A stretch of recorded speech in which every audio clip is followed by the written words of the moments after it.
Mabuhay. Philippine Airlines welcomes you to Davao.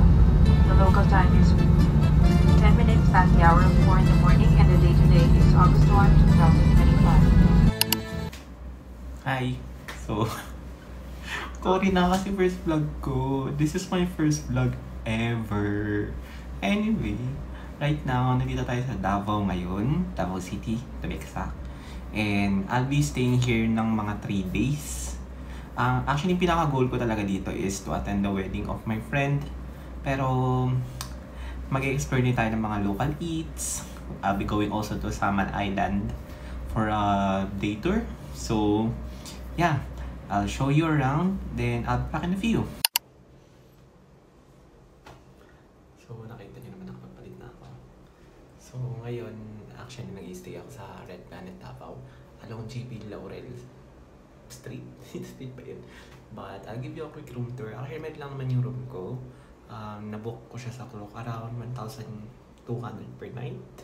I think I'll give you a total dito sa screen. So, yeah. So, pagpasok, yan lang, door lang. Walang anything. Door stopper, yan. Tapos, dito yung mga sa thermostat. Thermostat, may ganun. Sobra naman talaga siya. Tapos, ito yung sa door key. Tapos ito, sa ilaw lang yan. Then, switch lang siya ng ilaw.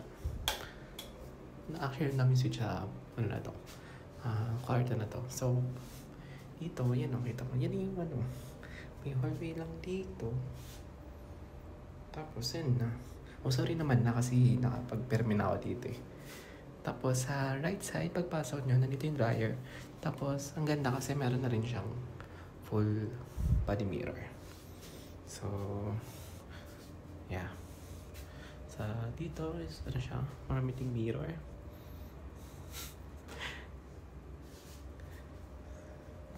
Tapos, ito yung bed. I think queen size to or double. I don't know. Tapos, meron ditong study table. Ayan, sorry makalat. Tapos, may dalawang side table doon. Tapos, dito, yeah. As you can see, may TV. Cable siya. Actually, ganda ng TV na to. Kasi, may HD siya. Sa iba, na free channel lang.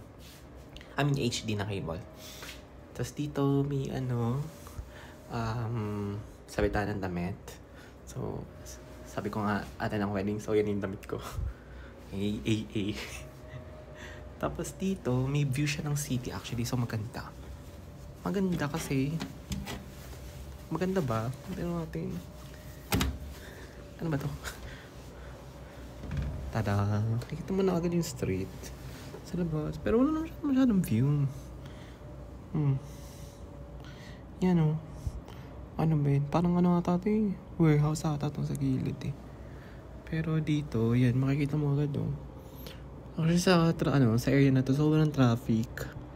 Tapos sobrang init. Tapos tutok na tutok yung araw. Mamaya na tayo lumabas. Pero yun lang yung room tour. Or sa room mismo. So, sa CR naman next. So, pagpasok ng CR, yan. May mirror ulit. Tapos, dito, may sink. Sorry, nandiyan agad yung ko. Doon gamit ko. Tapos, ito. May toilet. Tapos, maganda. Syempre, may bidet. Tapos, dito, may sabitan ng damit. And, ang luwag din ng shower area actually. Ayan o. Kung mag-jowa kayo, kasya kayo dito. Uy, raw? Bubad na ako rito eh. So yan, meron dito ang shower. May mga lagayan ng mga anik-anik mo. Tapos yan, may heater din actually. Tapos, may free silang shower gel, shampoo and conditioner. Pero, I don't know, kung di ka man maarte, pwede mong gamitin yan. Tapos dito, may hand soap din. So, provided. Pero aside from that, yun lang. Tsaka pala, meron din palang provided na towel for free. Kaya, actually, overall, so yung pinutol ko yung video, na-realize ko hindi pala nakaharap. Anyway, as I was saying, maganda yung area na to kasi malapit siya sa lahat. Nandito lang din ako sa stretch nung kung saan yung Robinson Cybergate and SM Lanang. Though, downside lang, walang malapit na mga convenience store. But, if you walk, a bit naman sa side, may mga mabibilhan ng mga store. So, hindi naman siya deal breaker. So, overall, I can say na sulit tong Red Planet Davao. And, bukod sa mura, safe kasi sa baba may guard. Tapos, yung elevator makaka-access lang is yung mga guests sa mga upper floors. Tapos, kagandahan din dito, may common area sila dun sa lobby. Doon sa lobby, may mga laptop tables. Tapos, meron din silang free use na computer. I think it's a Mac computer. Mamaya, kunan lang natin saglit kasi I'll be going down there. Tapos, yun. So, if you're planning to stay here in Davao, you might wanna consider Red Planet Davao. And, yeah. Nanaiya talaga ako. Teka lang. Pero, mamaya, puna tayo ng Lola Abons. Sabi ko nga. Tapos, if may time pa, parang gusto kong pumunta ng Rojas City Night Market and also or DGT, hindi ko alam kasi parang gusto kong tumakbo. Nakaiwanan ko kasi yung yung gym fob ko, so wala akong way to go to gym. Anyway, ayun naman siya sa anyway na. Sorry na guys. Kasi naman, first time lang talaga natin. O diba, invest ko talagang sinasabi to. Hayaan nyo na, masasanay din ako dito mag-vlog. So, yun. Pinapahaba ko pa yung video na yun eh. So, bye-bye muna. Mamaya na lang.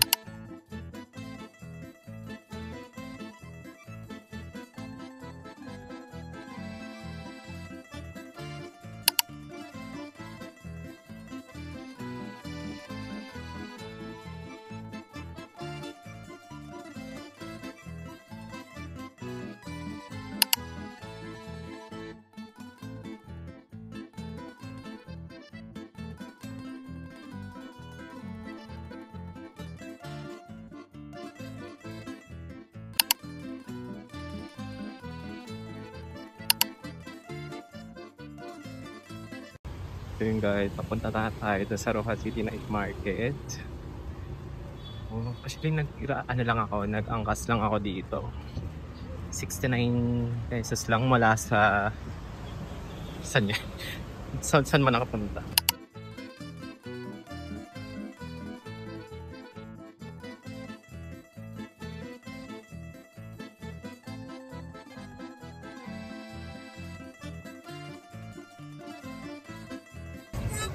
Ayan, so nasa loob na tayo ng Ross City Night Market, diba? So ang dami ng pagkita dito, mga ihaw, diba? Madalas talaga dito yung mga ihaw eh. Tapos marami ding halal na food. So yung mga Muslim friends natin dyan, yung matakon ito, lamig, ayan, mamaya tapos na yan, meron din mga ice coffee, potato, madami pa. Tapos may mga Korean option, meron din mga Korean.